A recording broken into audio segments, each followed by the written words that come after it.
नमस्कार दोस्तों, स्वागत है आपका आज की नई क्लास में। मैं डॉक्टर रानी वैद्य आपको पुनः समझाने का प्रयास करूंगी कि परीक्षण रचना के सामान्य सिद्धांत क्या है। General principle of the test construction. आप भी अगर शोधार्थी हैं तो आप अगर कोई टेस्ट का निर्माण कर रहे हैं तो आपके लिए यह जानना ज़रूरी है कि कोई भी परीक्षण है उसको उसका निर्माण के क्या आधार हैं। तो चलिए अपन परीक्षण रचना के जो पद हैं या चरण हैं उनके क्या आधार हैं उन्हें समझने का एक प्रयास करते हैं।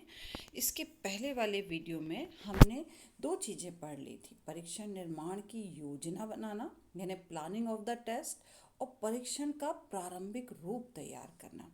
ये दो चीज़ें हमने क्या किए थे, इसके पहले वाले वीडियो में समझ लिए थे। आज हम क्या करेंगे, परीक्षण का प्रारंभिक रूप की अब हम जांच करेंगे और उसका अंतिम प्रारूप तैयार करेंगे, उसका मूल्यांकन करेंगे और उसको स्टैंडर्डाइज करेंगे। ये 4 स्टेप आज के वीडियो में हम पढ़ेंगे। अगर आपने इसके पहले वाला वीडियो देखेंगे तभी आपको ये और 4 स्टेप जो हम पढ़ेंगे तभी आपको क्लियर होगा। तो आप प्लीज़, जिसमें मैंने आपको मैं रिवाइज़ करा रही हूँ ज़रा सा, कि परीक्षण निर्माण की योजना बनाना, जिसमें हमने बात की थी कि परीक्षण के उद्देश्यों का कैसे निर्धारण करते हैं, विषय वस्तु का कैसे निर्धारण करते हैं, परीक्षण के रूप आदि से संबंधित उसका कैसे निर्धारण करते हैं। और दूसरा हमने पढ़ा था परीक्षण के बारे में कि परीक्षण का प्रारंभिक रूप में परीक्षण के पद कैसे हैं, प्रशासन कैसे कर रहे हैं, फलांकन कैसे कर रहे हैं। ये सारी चीज़ें हमने क्या कर ली हैं, इसके पहले वाले वीडियो में पढ़ लिया है। अब हम बात कर रहे हैं जब हमारा परीक्षण जो है, अब हमने ये 2 स्टेप कंप्लीट करके आ गए, अब हमें क्या करना पड़ेगा, जो हमारा प्रारंभिक रूप बन गया है उसकी जांच करेंगे। इसे पायलट स्टडी कहते हैं। आप ध्यान दीजिएगा कि पायलट स्टडी के बारे में अपन को ज़रूरी है, क्योंकि कोई भी जब हम टेस्ट बना रहे हैं तो उससे ये बहुत सारी चीज़ें हमें समझ में आती हैं कि वह टेस्ट कितना सही है। उसमें सबसे पहले आता है इस पायलट स्टडी में पद विश्लेषण। उसके अंतर्गत हम पढ़ेंगे कठिनाई का स्तर, विभेदन क्षमता और बाद में हम उन्हीं में प्रश्नों में सुधार करेंगे। तो चलिए एक एक करके बात करते हैं कि जब हम परीक्षण का जो प्रारंभिक रूप तैयार कर लिया हमने, है ना, प्रारंभिक रूप अब हमने संपादन किया है और प्रश्नों के संबंध में हमने क्या किया, प्रारंभिक रूप जब तैयार किया तो हमने जो है विशेषज्ञों से भी राय ले ली। जब हमने प्रारंभिक रूप तैयार कर लिया तो हमने अपने एक्सपर्ट से भी राय ले ली। उसके बाद हमने परीक्षण के जो प्रत्येक पद है या प्रश्न है उनकी जांच किससे की, सांख्यिकी गणना से की। और यह सांख्यिकी गणना जो है पदों के जांच को आइटम एनालिसिस कहलाती है। अब मैंने इस वर्ड पे आऊँगी कि कैसे आइटम एनालिसिस कहला रही है, कि मैंने जो परीक्षण बनाया उसके जो प्रारंभिक पद में जो प्रश्न बनाए उसमें विशेषज्ञों की राय ले ली और उसके बाद उस परीक्षण के प्रत्येक पद यानी प्रश्न जो हैं उसकी जांच हम किससे कर रहे हैं, दोहराइए मेरे साथ, सांख्यिकी गणना, तो उसे कहते हैं आइटम एनालिसिस। अब हम उस आइटम एनालिसिस में बात करेंगे कि पद विश्लेषण क्या है। पद विश्लेषण जो बात मैं कर रही हूँ इस पे मैं एक और भी सेपरेट वीडियो बनाऊंगी, काफ़ी बड़ा सब्जेक्ट है इसमें, मगर इसमें अभी मैं इन शॉर्ट में समझाऊंगी कि पद विश्लेषण के आधार पर किसी भी प्रश्न के लिए यह निश्चित किया जाता है कि उसे परीक्षण में रखना है या हटाना है। आप बात समझ गए। ये आइटम एनालिसिस से क्या कर रहे हैं, हम ये डिसाइड कर पा रहे हैं कि वो क्वेश्चन को उसमें रखना है कि नहीं रखना है। फिर पद विश्लेषण से प्रत्येक जो प्रश्न है, प्रत्येक जो पद है, पद पे किया जाता है यानी इंडिविजुअली किया जाता है। इसीलिए से जो कहेंगे ना आइटम एनालिसिस, आइटम मतलब क्वेश्चंस हो गए, वो जो आपने प्रश्न पूछे, हर एक प्रश्न की एनालिसिस की जा रही है। और जो पद विश्लेषण है यानी आइटम एनालिसिस है, प्रत्येक पद की सांख्यिकी गणना कर रहे हैं, यानी हम स्टैटिस्टिकल उसकी वैल्यू निकाल रहे हैं। तो इस समय जब हम जब कठिनाइयों का जो पद का विश्लेषण कर रहे हैं, आइटम एनालिसिस कर रहे हैं, तो हमें दो चीज़ें हमारे सामने आती हैं, कठिनाई का स्तर और विभेदन क्षमता। कठिनाई का स्तर को हमने क्या लिखा है, डिफ़िकल्टी वैल्यू, जिसे मैंने डीवीवी कहा है, और डिस्क्रिमिनेशन पावर, जिसे डीपीवी कहा है। तो अब आप डीवी डीपी समझ रहे हैं। सबसे पहले हम बात करते हैं कठिनाई का स्तर, है ना। कठिनाई का स्तर में बात करेंगे कि कठिनाई का स्तर में हम बात करते हैं कि कठिनाई का स्तर क्या है। जब छात्रों की, जैसे आप हैं छात्र, आप बना रहे हैं और आप जब टेस्ट को एडमिनिस्ट्रेट कर रहे हैं, तो छात्रों की यदि दृष्टि में वो प्रश्न जो है वो कठिन, कितने कठिन है, कठिनाई का स्तर बात कर रहे हैं ना, कि वो जो प्रश्न बने हैं उनका स्तर क्या है, कितना कठिनाई है। अब हम बात करते हैं दूसरी, विभेदन क्षमता की, डिस्क्रिमिनेशन पावर। इसका अर्थ क्या समझ रहे हैं आप, जब अभी भी प्रश्नों की ही बात हो रही है और कौन सी विभेदन क्षमता की बात कर रहे हैं, तो कौन सा डिस्क्रिमिनेशन कर रहे हैं। तो एक जो प्रश्न बनाया है, एक प्रश्न जो है वो अच्छे और कमज़ोर छात्र, यानी एक जो एक अच्छा बच्चा है जो जल्दी से प्रश्नों को सॉल्व कर देता है, और एक बच्चा जो जिसे प्रश्नों को सॉल्व करने में समय लगता है, कमज़ोर छात्र, किस सीमा तक अंतर करता है, यानी जो प्रश्न है उन दोनों के बीच में कितना अंतर क्रिएट करता है या किस सीमा तक विभेदन करता है। इस जो विभेदन कर रहा है ना, कुछ एक एबिलिटी है, पावर है, इस विभेदन क्षमता का दूसरा नाम ही आइटम वैलिडिटी है। क्या समझ रहे हैं आप, इस जो विभेदन कर रहा है तो इसका दूसरा नाम ही आइटम वैलिडिटी। तो पद वैधता की गणना से यह ज्ञात होता है कि एक प्रश्न जो है वह किस सीमा तक अच्छे छात्र और कमज़ोर छात्र में विभेदन कर रहा है। तो ये जानना हमारे लिए बहुत अधिक ज़रूरी है कि हमें वो विभेदन क्षमता यानी दोनों के बीच में क्या है। तो अब आप लोग क्या समझ गए, केवल अभी इसमें प्रारंभिक जांच में, पायलट स्टडी में पद विश्लेषण में कठिनाई का स्तर और विभेदन क्षमता। अब जब हमने जांच लिया कि हमारा एक एक पद को हमने एनालाइज कर लिया, तो अब हमें ये समझ में आ गया कि कौन सा हमारा प्रश्न सही है और कौन सा नहीं है। क्योंकि अभी हमने क्या किया, प्रत्येक पद की सांख्यिकी गणना की और उससे हमने ये जाना कि वो प्रश्न जो है अब उसको चयन के योग्य है कि नहीं।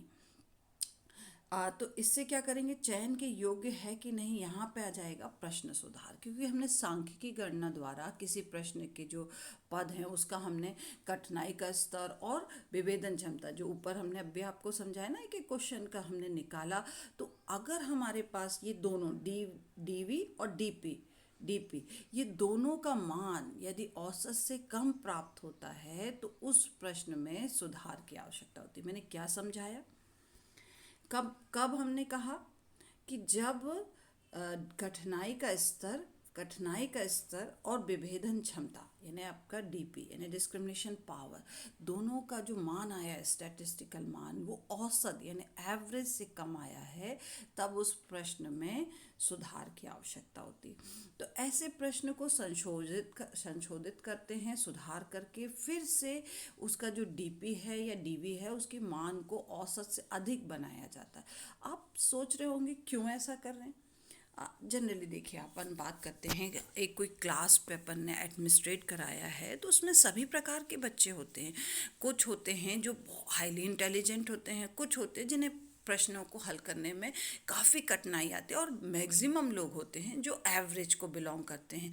यानी तो अगर हमारा प्रश्न जो है वो एवरेज को बिलोंग करेगा, इट मीन्स वो अच्छा है। अगर वो प्रश्न केवल हाईली क्वालिफाइड बच्चे या बहुत ही इंटेलिजेंट बच्चे वही सॉल्व कर पा रहे हैं, तब भी हमारा प्रश्न अच्छा नहीं। या बहुत ही निम्न तबके का प्रश्न है जो बच्चे, छोटे बच्चे ही कर पा रहे, तो हमारा प्रश्न को हमें समझना पड़ेगा। इसीलिए मैंने क्या कहा, औसत से अधिक यदि मान आता है, औसत या औसत से अधिक, तब हमारा प्रश्न क्या है, वह अच्छा है, वरना उसमें सुधार की आवश्यकता है। तो अब आपने पायलट स्टडी से ये समझ लिया कि आपके जो प्रश्न बने हैं उनके आइटम एनालिसिस कर ली, उनका डिफ़िकल्टी वैल्यू देख लिया, डिस्क्रिमिनेशन पावर देख लिया और आइटम का रिवीजन कर दिया। तो अब आपने इतनी बात किस में कर ली, पायलट स्टडी में। अब आप समझ गए पायलट स्टडी क्या है। अब हम बात करते हैं, जब हमने जो परीक्षण है उसका अंतिम प्रारूप तैयार करना, final draft of the test, यानी कैसे प्रिपेयर करेंगे। आपने क्या किया, यहाँ पर पदों का अंतिम प्रारूप पदों का अंतिम रूप से चयन कर लिया, फाइनल सिलेक्शन कर लिया, क्योंकि आपने देख लिया उसकी डिफ़िकल्टी लेवल, डिफ़िकल्टी वैल्यू और डिस्क्रिमिनेशन पावर, उसकी सांख्यिकी की गणना कर ली। उसके द्वारा हमने प्रश्नों को में सुधार करके अब जो हमारे सही प्रश्न थे उनको हमने चुन लिया, उनकी विभेदन क्षमता देख करके, उनकी कठिनाई का स्तर देख के। तो अब हमारे पास क्या आ गया, फाइनल ड्राफ्ट आ गया। और साथ ही साथ हमने प्रशासन और निर्देशों का भी अंतिम प्रारूप तैयार कर लिया। क्योंकि ये कैसे किया अंतिम प्रारूप, अंतिम के लिए हमने जो प्रारंभ में ही बनाया था प्रारूप, जो प्रिलिमिनरी ड्राफ्ट बनाया था उसमें क्या था, तब भी हमने प्रशासन और निर्देशन के जो निर्देश रखे थे। मगर जब हमने एडमिनिस्ट्रेट किया, पायलट स्टडी की, तब हमने देखा कि उसमें क्या हमें आवश्यक था, क्या उसमें सुधार लाना। इस तरह से हमने दोनों बातों को ध्यान में रख करके हमने दोनों चीज़ें तैयार कर ली। Final forms of the instructions and administration, ये हमने तैयार कर लिया। तो अब आप समझ गए कि किस तरह से हम अंतिम प्रारूप इसका तैयार कर चुके हैं। अब हम बात करेंगे कि जब हमने अंतिम प्रारूप तैयार कर लिया है तो उसका मूल्यांकन कैसे करेंगे। मूल्यांकन हम विश्वसनीयता और वैधता के आधार पर। विश्वसनीयता क्या है, रिलायबिलिटी क्या है, जब हम कोई टेस्ट जो आपने बनाया है वो विश्वास की कसौटी पे खरा उतरे, उसे बार बार दोहराने पर भी परिणाम क्या आए, एक जैसे आए, वह क्या कहलाते हैं, विश्वसनीयता। मेरे साथ दोहराएं, जब आप कोई टेस्ट बार बार दोहराते हैं और उसके परिणाम क्या हैं, एक जैसे आए, उसे क्या कहते हैं, विश्वसनीयता, रिलायबल। आप किसी पे विश्वास कब करते हैं, जब उसका व्यवहार एक जैसा होता है। इसी तरह से विश्वसनीयता, तो हमने अपने परीक्षण को भी मूल्यांकन किया उसका, कि भाई हमारा परीक्षण सही है कि नहीं, विश्वसनीयता की कसौटी पर खरा उतर रहा है कि नहीं। अब हम बात करते हैं उसी में ही वैधता की। वैलिडिटी क्या है, वैलिडिटी का मतलब होता है कि आपने जिसके लिए वह परीक्षण बनाया है वह उसी का मूल्यांकन करे। यानी अगर आपने पर्सनालिटी के लिए टेस्ट बनाया है तो वो केवल पर्सनालिटी का मूल्यांकन करे, ना कि वो किसी समायोजन क्षमता का, यानी एडजस्टमेंट का, या आईक्यू का, या एंजाइटी का कोई और का मापन करने लगे। यानी आपको प्रश्नों को ध्यान में रख करके परीक्षण का निर्माण करना है, तभी वो क्या होगा, वैलिड होगा। तो इस तरह से हमने क्या कर लिया, परीक्षण का मूल्यांकन कर लिया। अब हम अंतिम उसमें चलते हैं कि परीक्षण का स्टैंडर्डाइजेशन कैसे होता है। तो मैं थोड़ा सा एक डेफिनेशन की बात करूँगी कि द प्रोसीजर जो है scoring and evaluation of the standardised test, everything is definite so that it may be used at different occasion. यहाँ पे क्या बात कर रही हूँ कि जो आपका परीक्षण है, वो जो जो अपन बात कर रहे हैं, किसी भी जो स्टैंडर्डाइज टेस्ट की जो प्रक्रिया है उसमें जो उसकी स्कोरिंग है, जो उसका इवैल्यूएशन है, सभी क्या होते हैं, निश्चित होते हैं। ठीक है ना, वही बात कही। और जिससे इसका प्रयोग हम क्या कर पाते हैं, विभिन्न अवसरों पे कर पाते हैं। तो वही मैंने कहा, so that it may be used at different occasion. In such a test the table of the norms and the possible scores of the representative students of any group is known.